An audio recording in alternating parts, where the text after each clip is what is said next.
श्री शिवाय नमस्तुभ्यं भक्तों। जय श्री कृष्ण। स्वागत है आप सबका हमारे YouTube चैनल प्रियंका शास्त्र ज्ञान में। भगवान भोलेनाथ की कृपा हम सब पर सदैव बनी रहे। भक्तों, आज के वीडियो में आप सुनेंगे श्री सत्यनारायण भगवान की व्रत कथा।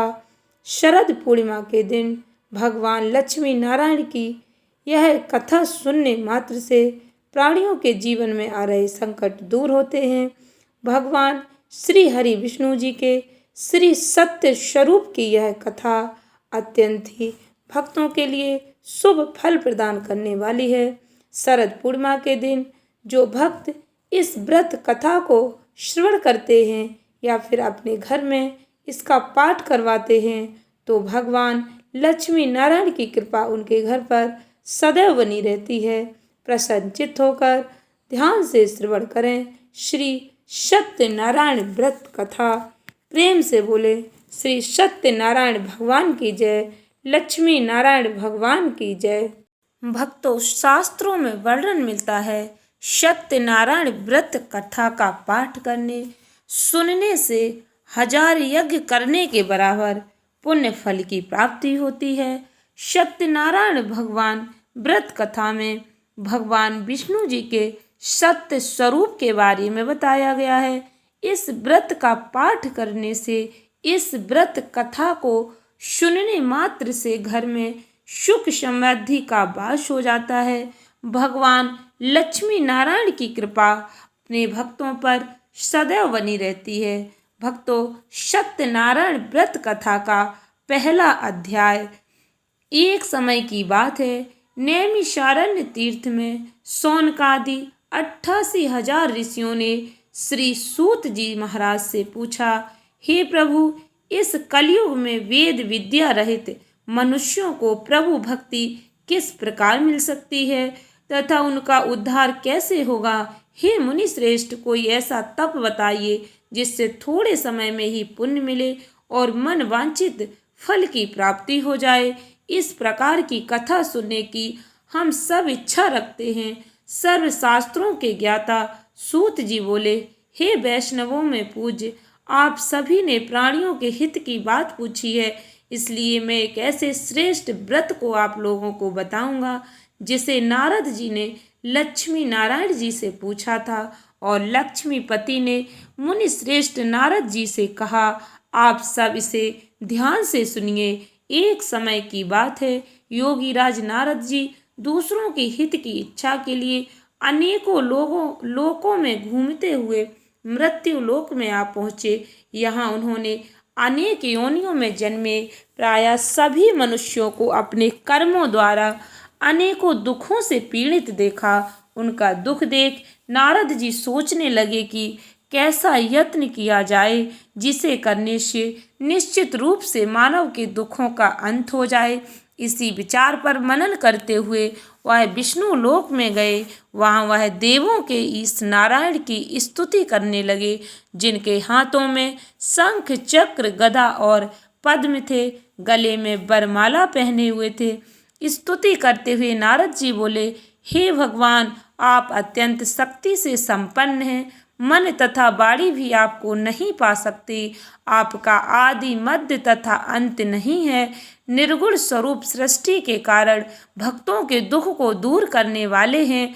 आपको मेरा नमस्कार है। नारद जी की स्तुति सुन विष्णु भगवान बोले, हे मुनि श्रेष्ठ, आपके मन में क्या बात है? आप किस काम के लिए पधारे हैं, उसे निसंकोच कहें। इस पर नारद मुनि बोले कि मृत्यु लोक में अनेक योनियों में जन्मे मनुष्य अपने कर्मों के द्वारा अनेकों दुख से दुखी हो रहे। हे नाथ, आप मुझ पर दया रखते हैं तो बताइए कि वो मनुष्य थोड़े प्रयास से ही अपने दुखों से कैसे छुटकारा पा सकते हैं। श्री हरि बोले, हे नारद, मनुष्यों की भलाई के लिए तुमने बहुत अच्छी बात पूछी है। जिसके करने से मनुष्य मोह से छूट जाता है, वह बात मैं कहता हूँ, उसे सुनो। स्वर्ग लोक व मृत्यु लोक दोनों में एक दुर्लभ उत्तम व्रत है जो पुण्य देने वाला है। आज प्रेम बस होकर मैं उसे तुमसे कहता हूँ। श्री सत्यनारायण भगवान का यह व्रत अच्छी तरह विधान पूर्वक करके मनुष्य तुरंत ही यहाँ सुख भोग कर मरने पर भी मोक्ष पाता है। श्री हरि के वचन सुन नारद जी बोले कि उस व्रत का फल क्या है और उसका विधान क्या है, यह व्रत किसने किया था, इस व्रत को किस दिन करना चाहिए, सभी कुछ विस्तार से बताएं। नारद की बात सुनकर श्री हरि बोले, दुख व शोक को दूर करने वाला, यह सभी स्थानों पर विजय दिलाने वाला है। मानव को भक्ति और श्रद्धा के साथ शाम को श्री सत्यनारायण की पूजा धर्म परायण होकर ब्राह्मणों व बंधुओं के साथ करनी चाहिए। भक्ति भाव से ही नैवेद्य केले का फल, घी, दूध, गेहूं के आटे का सवाया लें। गेहूं के स्थान पर साठी का आटा, शक्कर, गुड़ लेकर सभी खाने योग्य पदार्थों को मिलाकर भगवान का भोग बनाएं। ब्राह्मणों सहित बंधु बांधवों को भी भोजन कराएं। उसके बाद स्वयं भोजन करें। भजन कीर्तन के साथ भगवान की भक्ति में लीन हो जाएं। इस तरह से सत्यनारायण भगवान का यह व्रत करने पर मनुष्य की सारी इच्छाएं निश्चित रूप से ही पूरी होती हैं। इस कलिकाल अर्थात कलयुग में मृत्यु लोक में मोक्ष का यही एक सरल उपाय बताया गया है। श्री सत्यनारायण व्रत कथा का पहला अध्याय संपूर्ण। बोलिए श्री सत्यनारायण भगवान की जय। सत्यनारायण भगवान की व्रत कथा का दूसरा अध्याय। सूत जी बोले, हे ऋषियों, जिसने पहले समय में इस व्रत को किया था उसका इतिहास कहता हूँ, ध्यान से सुनो। सुंदर काशीपुरी नगरी में एक अत्यंत निर्धन ब्राह्मण रहता था। भूख प्यास से परेशान वह धरती पर घूमता रहता था। ब्राह्मणों से प्रेम करने वाले भगवान ने एक दिन ब्राह्मण का वेश धारण कर उसके पास जाकर पूछा, हे विप्र, नित्य दुखी होकर तुम पृथ्वी पर क्यों घूमते हो? दीन ब्राह्मण बोला, मैं निर्धन ब्राह्मण हूँ, भिक्षा के लिए धरती पर घूमता हूँ। हे भगवान, यदि आप इसका कोई उपाय जानते हो तो बताइए। वृद्ध ब्राह्मण कहता है कि सत्यनारायण भगवान मनोवांछित फल देने वाले हैं, इसलिए तुम उनका पूजन करो। इसे करने से मनुष्य सभी दुखों से मुक्त हो जाता है। वृद्ध ब्राह्मण बनकर आए सत्यनारायण भगवान उस निर्धन ब्राह्मण को व्रत का सारा विधान बताकर अंतर ध्यान हो गए। ब्राह्मण मन ही मन सोचने लगा कि जिस व्रत को वृद्ध ब्राह्मण करने को कह गया है मैं उसे जरूर करूँगा। यह निश्चय करने के बाद उसे रात में नींद नहीं आई। वह सवेरे उठकर सत्यनारायण भगवान के व्रत का निश्चय कर भिक्षा के लिए चला गया। उस दिन निर्धन ब्राह्मण को भिक्षा में बहुत धन मिला, जिससे उसने बंधु बांधवों के साथ मिलकर श्री सत्यनारायण भगवान का व्रत संपन्न किया। भगवान सत्यनारायण का व्रत संपन्न करने के बाद वह निर्धन ब्राह्मण सभी दुखों से छूट गया और अनेक प्रकार की संपत्तियों से युक्त हो गया। उसी समय से वह ब्राह्मण हर माह इस व्रत को करने लगा। इस तरह से सत्यनारायण भगवान के व्रत को जो मनुष्य करेगा वह सभी प्रकार के पापों से छूटकर मोक्ष को प्राप्त होगा। जो मनुष्य इस व्रत को करेगा वह सभी दुखों से मुक्त हो जाएगा। सूत जी बोले कि इस तरह से नारद जी ने नारायण जी से कहा, श्री सत्यनारायण व्रत को मैंने तुमसे कहा, हे विप्रो, मैं अब और क्या कहूँ? ऋषि बोले, हे मुनिवर, संसार में उस विप्र से सुनकर और किस किसने इस व्रत को किया, हम सब इस बात को सुनना चाहते हैं। इसके लिए हमारे मन में श्रद्धा का भाव है। सूत जी बोले, हे मुनियों, जिसने इस व्रत को किया है वे सब सुनो।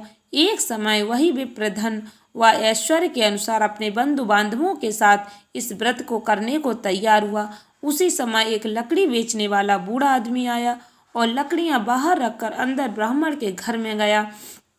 प्यास से दुखी हुआ लकड़हारा उनको व्रत करते देख विप्र को नमस्कार कर पूछने लगा कि आप यह क्या कर रहे? तो उन्होंने बताया कि व्रत कर रहा हूँ तथा इसे करने से क्या फल मिलेगा, कृपया मुझे भी बताएं। ब्राह्मण ने कहा, सब मनोकामनाओं को पूरा करने वाला सत्यनारायण भगवान का व्रत है। इनकी कृपा से ही मेरे घर में धन धान्य की वृद्धि हुई है। विप्र से सत्यनारायण व्रत के बारे में जानकर लकड़हारा बहुत प्रसन्न हुआ। चरणामृत लेकर प्रसाद खाने के बाद वह अपने घर गया। लकड़हारे ने अपने मन में संकल्प किया कि आज लकड़ी बेचने से जो धन मिलेगा उसी से श्री सत्यनारायण भगवान का उत्तम व्रत करूंगा। मन में इस विचार को ले बूढ़ा आदमी सिर पर लकड़ियां रख उस नगर में बेचने गया जहाँ धनी लोग ज्यादा रहते थे। उस नगर में उसे अपनी लकड़ियों का दाम पहले से 4 गुना अधिक मिलता है। बूढ़ा प्रसन्नता के साथ दाम लेकर केले, शक्कर, घी, दूध, दही, गेहूं का आटा ले और सत्यनारायण भगवान के व्रत की अन्य सामग्रियां लेकर अपने घर गया। वहां उसने अपने बंधु बांधवों को बुलाकर विधि विधान से सत्यनारायण भगवान का पूजन और व्रत किया। इस व्रत के प्रभाव से वह बूढ़ा लकड़हारा धन, पुत्र आदि से युक्त होकर संसार के समस्त सुख भोग कर अंत काल में वैकुंठ धाम चला गया। श्री सत्यनारायण व्रत कथा का दूसरा अध्याय संपूर्ण। बोलिए श्री सत्यनारायण भगवान की जय। सत्यनारायण भगवान की कथा का तीसरा अध्याय। सूत जी बोले, हे श्रेष्ठ मुनियों, अब आगे की कथा कहता हूँ। पहले समय में उल्का मुख नाम का एक बुद्धिमान राजा था। वह सत्य वक्ता और जितेंद्रिय था। प्रतिदिन देव स्थानों पर जाता और निर्धनों को धन देकर उनके कष्ट दूर करता था। उसकी पत्नी कमल के समान मुख वाली सती साध्वी थी। भद्रशिला नदी के तट पर उन दोनों ने श्री सत्यनारायण भगवान का व्रत किया। उसी समय साधु नाम का एक वैश्य आया। उसके पास व्यापार करने के लिए बहुत सा धन भी था। राजा को व्रत करते देखकर वह विनय के साथ पूछने लगा, हे राजन, भक्ति भाव से पूर्ण होकर आप यह क्या कर रहे हैं? मैं सुनने की इच्छा रखता हूँ, तो आप मुझे बताएं। राजा बोला, हे साधु, अपने बंधु बांधवों के साथ पुत्र आदि की प्राप्ति के लिए एक महाशक्तिमान श्री सत्यनारायण भगवान का व्रत व पूजन कर रहा हूँ। राजा के वचन सुन साधु आदर से बोला, हे राजन, मुझे इस व्रत का सारा विधान कहिए। आपके कथन अनुसार मैं भी इस व्रत को करूँगा। मेरी भी संतान नहीं और इस व्रत को करने से निश्चित रूप से मुझे संतान की प्राप्ति होगी। राजा से व्रत का सारा विधान सुन व्यापार से निवृत्त हुआ अपने घर गया। साधु वैश्य ने अपनी पत्नी को संतान देने वाले इस व्रत का वर्णन कह सुनाया और कहा कि जब मेरी संतान होगी तब मैं इस व्रत को करूँगा। साधु ने इस तरह के वचन अपनी पत्नी लीलावती से कहे। एक दिन लीलावती पति के साथ आनंदित हो सांसारिक धर्म में प्रवृत्त होकर सत्यनारायण भगवान की कृपा से गर्भवती हो गई। 10वें महीने में उसके गर्भ से एक सुंदर कन्या ने जन्म लिया। दिनों दिन वह ऐसे बढ़ने लगी जैसे कि शुक्ल पक्ष का चंद्रमा बढ़ता है।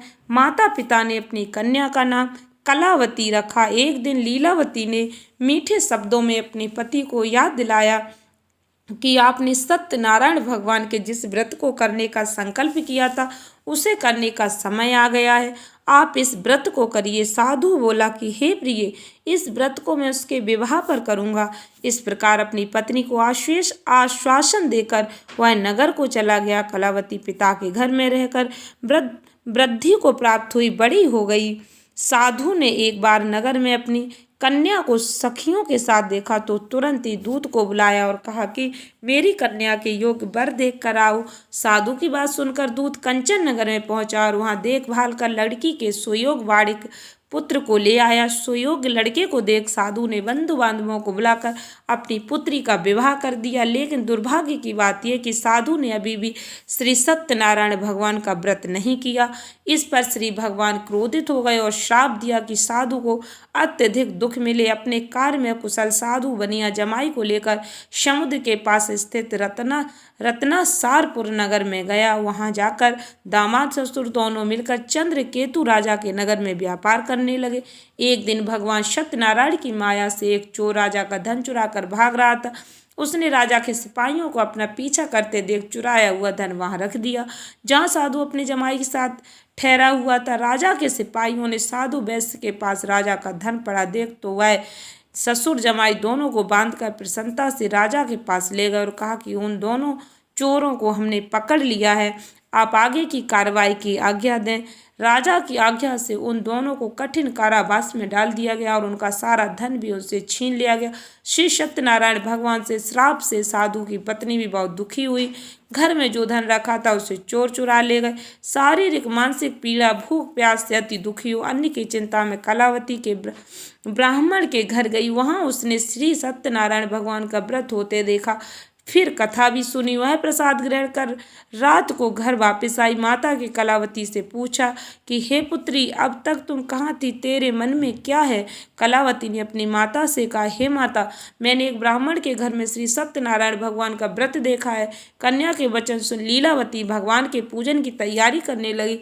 लीलावती ने परिवार व बंधुओं सहित सत्यनारायण भगवान का पूजन किया और उनसे वर मांगा कि मेरे पति तथा जमाई शीघ्र घर आ जाएं।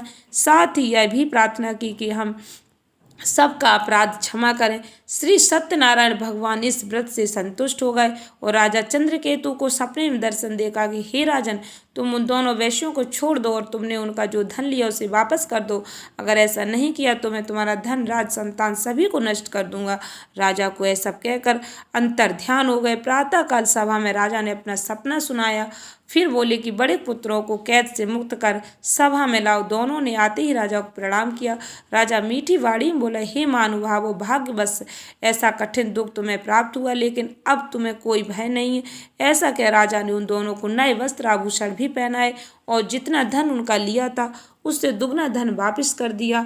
दोनों वैश्य अपने घर को चल दिए। श्री सत्यनारायण कथा का तीसरा अध्याय संपूर्ण। बोलिए श्री सत्यनारायण भगवान की जय। सत्यनारायण भगवान की व्रत कथा का चौथा अध्याय।